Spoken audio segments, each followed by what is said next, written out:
বলুন, গুন্ডা দমন আইন ব্যবহারের প্রয়োজন তো এই মুহূর্তে আমার অত্যন্ত গুরুত্বপূর্ণভাবে মনে হচ্ছে। সভা মঞ্চে দাঁড়িয়ে গুন্ডামি করলে সেই ব্যক্তিকে অ্যারেস্ট করা আমার মনে হয় আশু প্রয়োজন। বলুন স্যার, 30 সেকেন্ড। আজকে গতকালকে মাননীয় মুখ্যমন্ত্রী বিধানসভায় যেটা স্প্রেড আউট করেছে, আমরা স্তম্ভিত।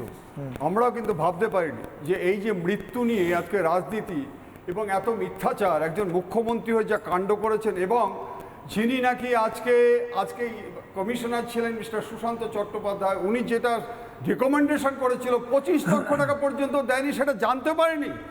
আজকে কোথাকার ইস্যু, সে আজকে দিল্লির ইস্যু নিয়ে চলে এলো এখানে। ইনোসেন্ট মানুষগুলো 13 জন মৃত্যু হলো, এবং সেখানে পুলিশ কমিশনার ছিলেন আজকে আমাদের মিস্টার তালুকদার।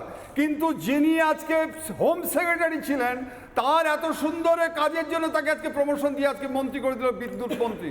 তোমাকে আজকে একটা কথা বলছি, এই সরকারের আমলে আজকে যে মিটিংটা করেছে, কেউ ঝামেলা করেছে, কিন্তু শুভেন্দু বাবু যখন নাকি বিরোধী পক্ষ ছিল, as per the direction of high court, যখন কোচবিহার যে তাকে মেরে ফেলছিল।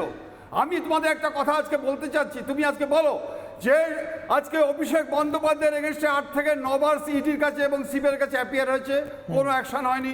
তুমি বলো তার এগেনস্টে 8টা থেকে 10টা কেস, এখন পর্যন্ত নো কেস। আজকে সেবাশ্রয়ের মাধ্যমে একটা শিশুর হাত কেটে গেল, সেটা নিয়ে আজকে হমড়ি করছে। আজকে মহেশতলা থেকে আমি এলাম, মালতী বলে একটি মেয়ের আজকে কি চরম পরিণতি, আজকে তাও সে in spite of this is giving no aid at all. কারণটা কি? আজকে king can do no wrong. Kishore, তুমি আমাকে বলো, আমাদের ভারতবর্ষের লোকসভাতে 543 জন আছে, ভারতের কোন রাজ্যে এইরকম একটি ছেলে দিনের পর দিন আনস্পিকেবল ফিল্দি ল্যাঙ্গুয়েজ এবং ইনস্টিগেট করার জন্য মানুষের মৃত্যু হচ্ছে? কেন আজকে তার আগে অ্যাকশন হচ্ছে না? কেন তার আগে অ্যারেস্ট করা হচ্ছে না?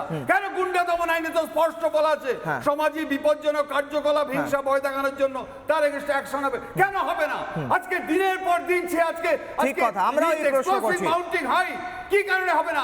আইন যদি বলা যেতে পারে উনি বারবার গিয়ে রক্ষা কবচ নিচ্ছেন, কিন্তু এই কেসে, এই বিভিন্ন গুন্ডা দমন আইনের কেসে গুন্ডামি করলে অ্যারেস্ট তো করা যেতেই পারে স্যার।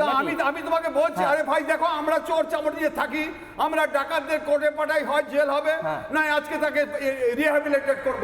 কিন্তু একজন এমপি যে লোকসভায় আইন প্রণয়ন করে, আমতলা সে কি করে বলতে পারে? সে কি করে ঘটনা ঘটছে? তুমি কাশেম দা এবং কি করে, what right he has got? নানা ধরনের কন্টেন্ট দেখার জন্য লাইক করুন, শেয়ার করুন আমাদের ফেসবুক পেজ, সাবস্ক্রাইব করুন আমাদের ইউটিউব চ্যানেল। পাশাপাশি অন্যান্য ব্রেকিং নিউজের জন্য অবশ্যই চোখ রাখুন রিপাবলিক বাংলায়।